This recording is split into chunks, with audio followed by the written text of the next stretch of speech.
की जरूरत नहीं, झिझकने की जरूरत नहीं। राजनेताओं का सुनो, मैंने मेरे भतीजे से कह रखा, एक पैसा किसी से लेना नहीं, एक पैसा किसी को देना नहीं, भ्रष्टाचार मुक्त महुआ रहना चाहिए। अब इसकी कोशिश की जाती है, कोई डीएपी का कट्टे में किसी ने पैसा ले लिया, हमको नहीं बताया तो उसका क्या इलाज है? ट्रांसफार्मर में पैसा ले लिया, उसका क्या इलाज है? हमको बताएं। आपने मेरे परिवार को पसीना दिया है, पसीना दे के मेरे को, मेरे भतीजे को और मेरी धर्म पत्नी को विधायक बना के बहुत बड़ा काम किया। आप लोगों के लिए मेरा परिवार खून देने तक के लिए तैयार रहेगा। किसी प्रकार की कोई राजनीति नहीं है। वो भजनलाल के संग उसको कोई वोट है ना, भजनलाल के संग मतलब वो चोर बीज वाले खाद वालों के साथ है। इसलिए आप ने जो आपकी ताकत, एकता थी बालाड़ी के गांव के आसपास, इसलिए अस्पताल यहां पर आगे नहीं आता,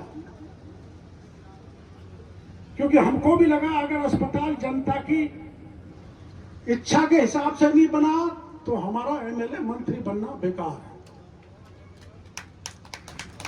ये बन गया, यहाँ पर अच्छा अस्पताल बने, क्वालिटी अच्छी हो अस्पताल की, काम की, अच्छे डॉक्टर लगाए एमएलए साहब, और चारों तरफ के मरीजों की अच्छी सेवा हो।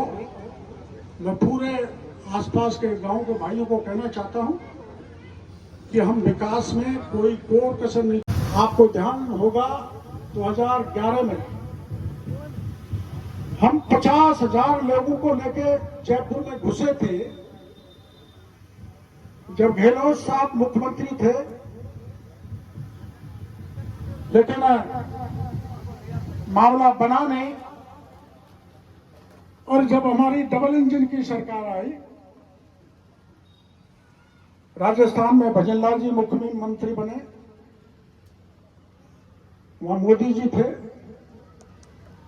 तो वे बच्चे गीत गा रहे थे, बाबा को खास है या मोदी को खास है बाबा, कुछ ऐसा था।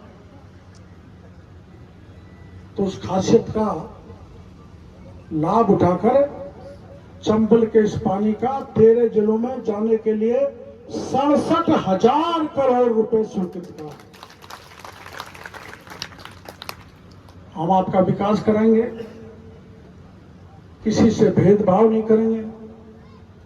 मैं तो मानता हूं जिसने वोट दिया उसका भला, नहीं दिया उसका भी भला। जिसने आज दिया हो सकता कल नहीं दे, और जिसने आज नहीं दिया हो सकता है कल दे दे। इसलिए मैं तो वैसे किसी को परेशान नहीं करता हूं, लेकिन जब कोई मानता ही नहीं है तो कई बार छोटा मोटा झटका देना पड़ता है।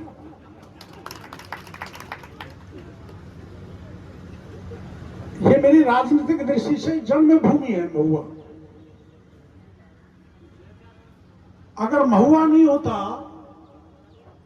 तो डॉक्टर चौड़ीलाल ने तो दिल्ली तक पहुंच सकता था, मैं राजस्थान सरकार में मंत्री बन सकता था।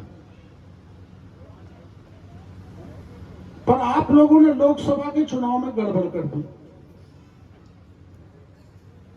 मोदी जी आए थे तब मैंने घोषणा की थी, अगर पूर्वी राजस्थान की सीट विशेषकर दौसा, सवाई माधोपुर, करौली अगर लोकसभा में हार गए तो मैं मंत्री पद से इस्तीफा दे दूंगा। हमारी बात नहीं मानी, आपने कांग्रेस को वोट दे दिया, हमारा कैंडिडेट हार गया तो हमने इस्तीफा दे दिया। 9 महीने तो इस्तीफे में रहा मैं। लोग कहते हैं सरकार से लड़ाई थी, पद अच्छा मिला नहीं, मंत्रालय अच्छा मिला नहीं, इसलिए नाराज होकर घूम रहा है। अरे आपने कृषि मंत्रालय कभी सुना था क्या? अब सुन लिया कैसा होता है कृषि मंत्रालय। सारा नकली खाद, बीज, दवा सबके तारे ठोक दिए, जो बचा है वो पंजाब में लेके भाग गए। हमारे राजस्थान में कोई नकली देगा, कोई किसान को लूटेगा। और सुनो, ये सब व्यापारियों का नहीं है, ये सारे व्यापारियों के खिलाफ कोई अभियान नहीं है। मुट्ठी भर व्यापारी, जैसे एक मछली सारे तालाब को गंदा कर देती है, वैसे कुछ व्यापारी किसान को लूटना चाहता है। अब नकली डीएपी, मैं सवाई माधोपुर गया तो मेरे को किसानों का, सब ये डीएपी कैसा है जो खेत में डालते तो गलता ही नहीं है, वो तो कंकर है। तो मैंने कंकरों को पकड़ा, बीज को चमका रहे थे गंगानगर में, उनको पकड़ा और पकड़ के सब भाग रहे हैं, बड़ी बड़ी सिफारिश मिला। और हमारे आके जो पहले चुनाव लड़े थे वो चिल्ला रहे, जानते हो जो पहले चुनाव लड़ा बहुत बड़ा चोर है। और वो कह रहा बताया, मैं तो देखता नहीं, उसको सुनता ही नहीं कि मैं भजन लाल जी के साथ हूं। तो बहुत अच्छी बात है, भजन लाल जी के साथ आप ये तो बता दो, भजन लाल के साथ हो, पायलट के साथ हो, गहलोत के साथ हो, जो सबके साथ जाता है ना वो किसी का नहीं होता, मान के चलो।